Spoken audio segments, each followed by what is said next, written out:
നമ്മുടെ ഉണ്ണി 10,000 രൂപ.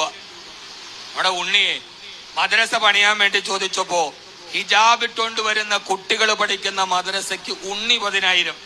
ഇതാണ് നമ്മുടെ കേരളം.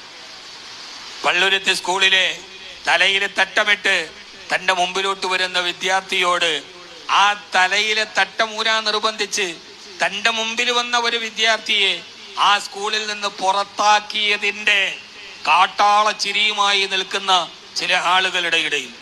ഞാനൊക്കെ ഒരു കോൺവെന്റ് സ്കൂളിൽ പഠിച്ചതാണ്. ഞാനവിടെ തലയിൽ ശിരോവസ്ത്രം ധരിച്ച കന്യാസ്ത്രീമാരെ കണ്ടിട്ടുണ്ട്.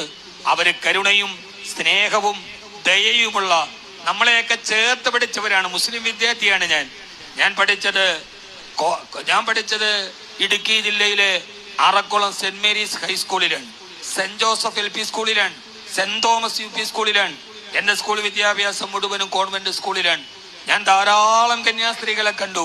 സിസ്റ്റർ സിബിയെ, സിസ്റ്റർ ഏഞ്ചലിനെ, അങ്ങനെ ധാരാളം കന്യാസ്ത്രീകളെ. അവരൊക്കെ ആ സ്കൂളിൽ, സെന്റ് മേരീസ് ഹൈസ്കൂളിൽ ഞാൻ പഠിക്കുമ്പോൾ മുസ്ലിം വിദ്യാർത്ഥികൾ നാമമാത്രമായ വിദ്യാർത്ഥികളാണ്. പക്ഷെ അവരുടെയൊക്കെ സ്നേഹം, അവരുടെ തലോടൽ, അവരുടെ കരുതൽ, അതെല്ലാം അനുഭവിച്ചു വളർന്ന എനിക്കൊന്നും ഇവരുടെ പള്ളുരുത്തിയിലെ പ്രിൻസിപ്പളിന്റെ ആ അസുര ചിരിയെ ഒരു രീതിയിലും ഉൾക്കൊള്ളാൻ കഴിയുന്നില്ല. എങ്ങനെയാണ് നമ്മുടെ നാടിങ്ങനെയായി പോയത്? പക്ഷെ ആശ്വാസം എവിടെയെന്നറിയോ? കേരളത്തിലെ ഏറ്റവും വലിയ വർഗീയവാദിയുടെ മകന് നന്ദി അറിയിച്ചുകൊണ്ട് തുടങ്ങുന്ന ഒരു പത്രസമ്മേളനത്തിൽ ആ പ്രിൻസിപ്പളിൽ നിന്ന് വേറൊന്നും പ്രതീക്ഷിക്കേണ്ടതില്ല.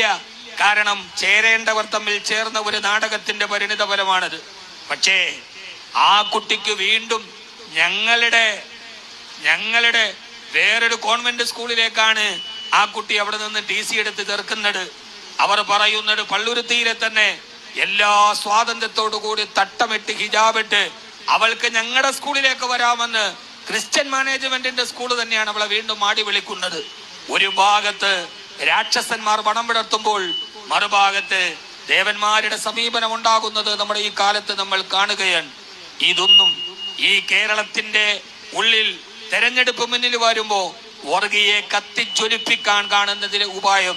പക്ഷേ പ്രിയപ്പെട്ട കർത്താവിന്റെ മണവാട്ടിമാരെ, ഞാൻ അവരെ ഏറ്റവും സ്നേഹിക്കുന്നത് കൊണ്ട് പറയാൻ, നിങ്ങളതിൽ ബലിയാടുകളാകരുത്. നിങ്ങളതിന്റെ ആളുകളായി മാറരുത്.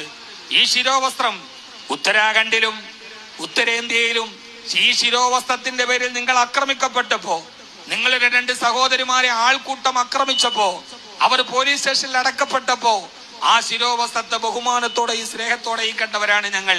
അങ്ങനെ ഞങ്ങൾക്ക് കാണാൻ പറ്റൂ എന്ന് ഓർമ്മിപ്പിച്ചുകൊണ്ട്